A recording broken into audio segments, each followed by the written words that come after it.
Okay, all right, here we go. We're going to do this one more time, and I want to welcome you all back here with the council. This is James Horton, all right? This lesson in this session, is going to be talking about my language and my actions make me responsible. When it comes to being responsible, the language that we choose to use when we are speaking to others and to the actions that take place, we give our word to something or someone, seems to go hand in hand when it comes to letting the world know who we are. Ask yourself questions, all right? Ask yourself dumb questions. I'm looking over here, and we got some viewing, to expound on our today's lesson. All right? Ask yourself questions. Number one, do you agree or disagree when it comes, what comes out of our mouths will determine what we will do and also let the world know who we are. What comes out of our mouths will determine what we will do and let the world know who we are. We can speak on something, we can speak on even detrimental things like, I'm going to kill something, I'm going to kill someone. And many times, the dangers in that is that we find ourselves following through and doing it, which is very, very unhealthy. It's very ungodly kind of act, that we are due and find ourselves doing. And we're not here for that. We're here to love. So, moving right on. Number two, are you known to back up what you say with what you do? Back up what you say and what you do. I mean, many times, saying things turns out, like I said with the first question, turns out to be doing things. And we don't, we want to say some positive stuff. I'm going to graduate from school. I'm going to get a college education. I'm going to get me a real healthy job to take care of my family. I'm going to feed my family. I'm going to provide for my family. I'm going to be devoted to my wife, my significant other, my partner. Things of that sort, and you will find some very rewarding things by starting to speak things into existence, speak things into existence, like they have things, even in the word of the Bible, judge a tree by the fruit it bears, not just the fruit it wants, not just the fruit it says, but also carrying through on what you see with the actions of that tree and its producing. All right? Number three, are you known to play Monopoly, chess, and checkers with an unhealthy, cheating spirit in most or all of your relationships you've been in? Are you known to play Monopoly, chess, and checkers with an unhealthy, cheating spirit in most or all of the relationships you've been in your life? Many times we play such a game. We play games with here, games there, and so much game involvement in our behavior, that everything we get involved with, every person we get involved with, we bring that cheating spirit with us. And we might even try to pass it off by saying, I was just playing checkers, I was just playing chess, but at one time in your life, one needs to grow up and mature to a point to where the game cease. Let's stop playing games and be real with ourselves and with other people in our lives. It's worth ceasing the gameplay. All right? Number four, do you know that the human body has over 10 billion sensory receptors that work on our imagination? Do you know that the human body has over 10 billion sensory receptors that work on our imagination? Ooh, I watched this show. We find ourselves saying, I watched this movie last night. I went to the movies. And when we see these movies, we tend to imagine ourselves in those roles. It's just a movie. We're trying to make it real life. And we can see somebody in a movie being, a super five, a Mac, this or that. And we begin to create this movie scene with our real life. And we mess up and we lose out. We come in last many times playing with the imagination. All right?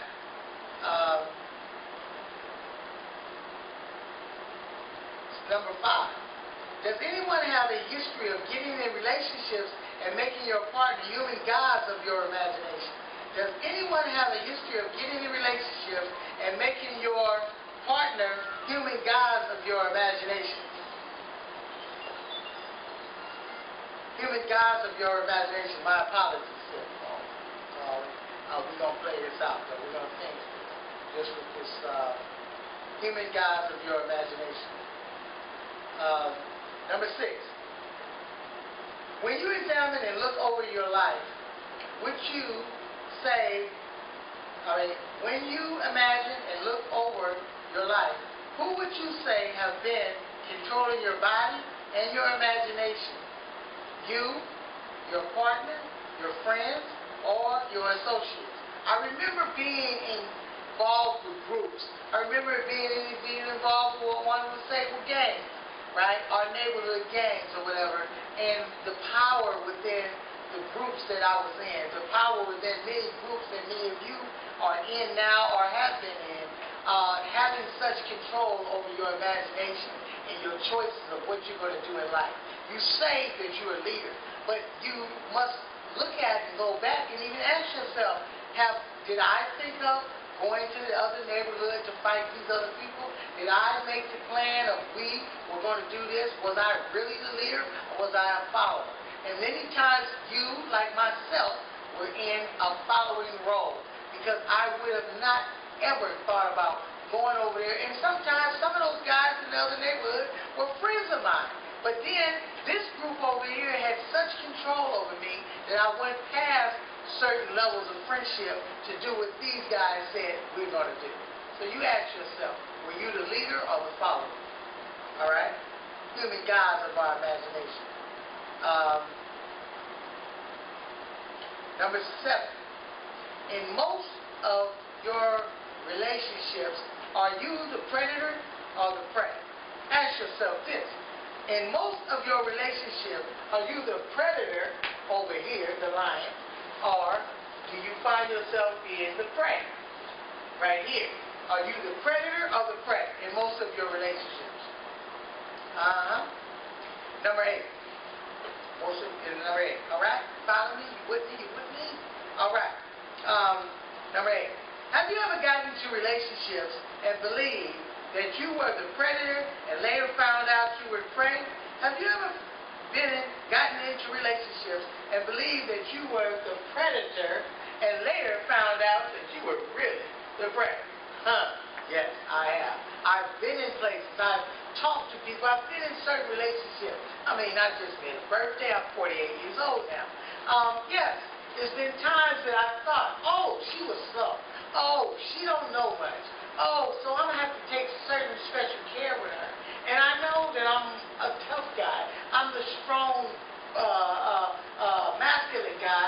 And I'm the predator. I'm such in a predator situation, not in such the full definition of predator, but just I'm the make you go and all that, right? But at the same time, I felt like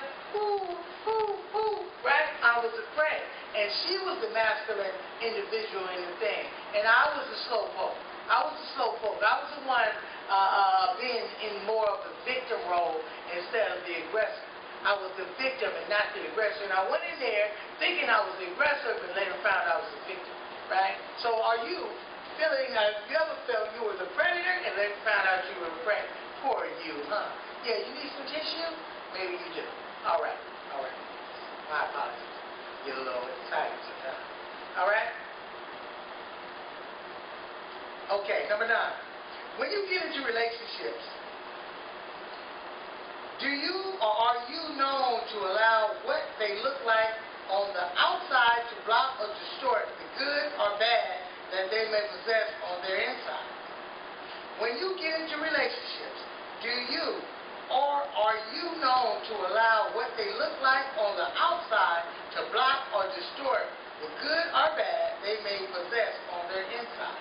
Many times it's all about, bam, ooh, she's thick. Ooh, the woman say, ooh, he's thick. Ooh, I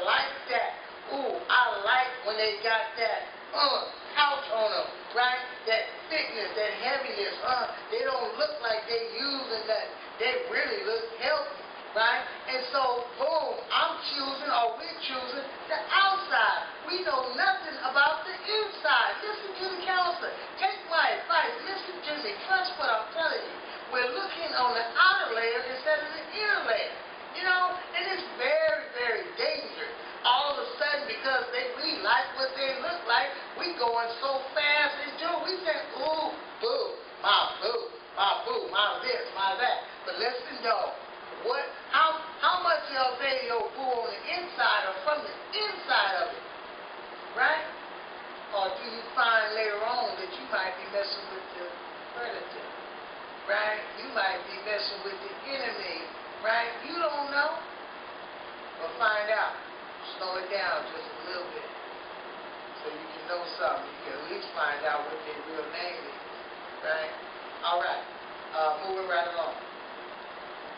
Number 10, are you known to strongly commit yourself to relationship partners who seem to never be committed to you?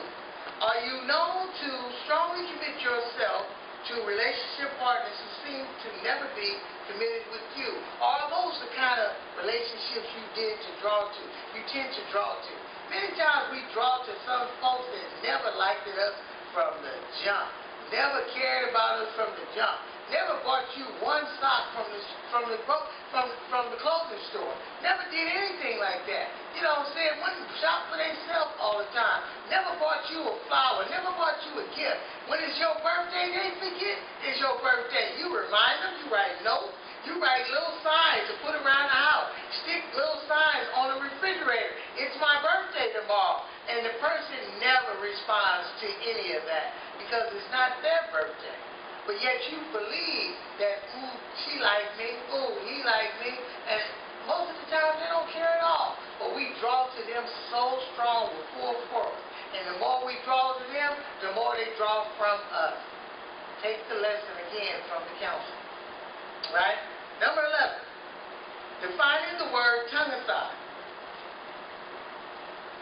Defining the word tongue-aside. The definition of tongue-aside can be defined as verbal homicide, verbal genocide, put down, emotional criticism, and outright hating that can cause you to receive 52 weeks of domestic violence classes or worse, prison time. All right. Thank you again for attending my lessons, which are really blessings. Yours truly, the counselor, Mr. James Horton.